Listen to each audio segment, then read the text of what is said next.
विश्व परिदृश्य के हर लम्हे बदलते घटनाक्रमों पर नजर डाले तो समझ ही नहीं आ रहा कि कौन क्या चाल चलने वाला है और उसके सामने वाला देश भी मानो तैयार ही बैठा हो उसकी चाल का काट निकालने को। वहीं भारत के बारे में कह भी नहीं सकते कि वह किस लेवल पर ऑपरेट कर रहा है। आज अगर चाणक्य भी होते तो भारत की कूटनीति पर एक बारगी सैल्यूट तो जरूर करते। अगर आपको यकीन नहीं आता तो इस खबर के बाद आपको भी इस पर विश्वास हो जाएगा। दरअसल एक तरफ अमेरिका भारत की तारीफ कर रहा है और दोबारा से ट्रेड पर बातचीत शुरू करने की बात भी कह रहा है, वहीं दूसरी तरफ वह G7 और नाटो देशों से कह रहा है कि आप रूस से तेल खरीदने वाले देश चीन और भारत पर 100% तक टैरिफ लगाओ ताकि उन्हें रूस से दूर किया जा सके, क्योंकि इसका असर अमेरिका से कहीं ज्यादा इन्हीं G7 और नाटो देशों पर पड़ रहा है। ऐसे में G7 देशों को आगे आना होगा और इनका साथ देना होगा यूरोपियन यूनियन के 27 देशों को। और अगर ऐसा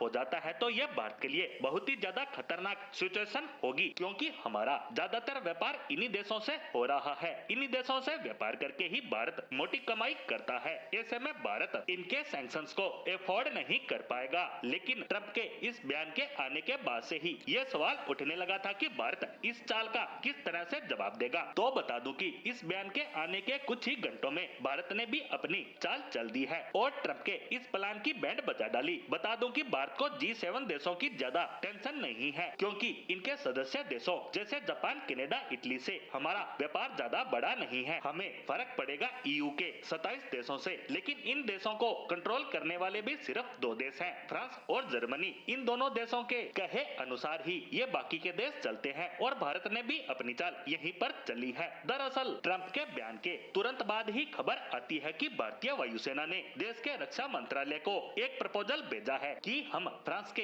राफेल लड़ाकू विमान खरीदना चाहते हैं, वो भी 20, 30, 50 नहीं बल्कि 140 की संख्या में, जिसमें 26 नौसेना तो 114 भारतीय वायुसेना के लिए होंगे। ये डील लगभग 2 लाख करोड़ की हो सकती है, जिससे फ्रांस की काया पलट हो जाएगी। जिस फ्रांस की इकोनॉमी हिलाए नहीं हिल रही है उसमें ऐसा बूस्ट आएगा कि आप सोच नहीं सकते। हालांकि इसमें भारत को भी फायदा होगा। एक तो हमारी सेना में लड़ाकू विमानों की कमी दूर होगी, दूसरा ये विमान भारत में बनेंगे तो इस फील्ड में हमारी कई छोटी बड़ी कंपनियां डेवलप होंगी, साथ ही हजारों लोगों को रोजगार भी मिलेगा। और सबसे बड़ी बात, फ्रांस हमारे कहे अनुसार ही चलेगा, क्योंकि फ्रांस इस हालात में तो बिल्कुल भी नहीं है कि वह अमेरिका के कहे इस डील को हाथ से जाने दे। यानी फ्रांस को हमने सेट कर लिया, वहीं जर्मनी के विदेश मंत्री को हमने भारत बुलाया और एक स्ट्रेटेजिक पार्टनरशिप डील को चुपचाप साइन कर डाला। यानी कि जर्मनी और फ्रांस को भारत ने साध लिया है। और अब अगर इनमें से 2-4 देश भारत पर सैंक्शंस लगा भी दे तो इसका असर भारत पर ज्यादा नहीं होगा। वैसे ये यूरोपीय देश पहले से ही भारत से बड़ी मात्रा में रिफाइन किया ऑयल खरीद रहे हैं और अगर ये भारत पर प्रतिबंध लगा देते हैं तो खुद के पैर को कुल्हाड़ी पर मारने वाली बात हो जाएगी। इसीलिए मैंने पोस्ट की शुरुआत में ही कहा था कि अगर आज चाणक्य होते तो भारत की रणनीति और कूटनीति पर एक बारगी सैल्यूट तो जरूर करते।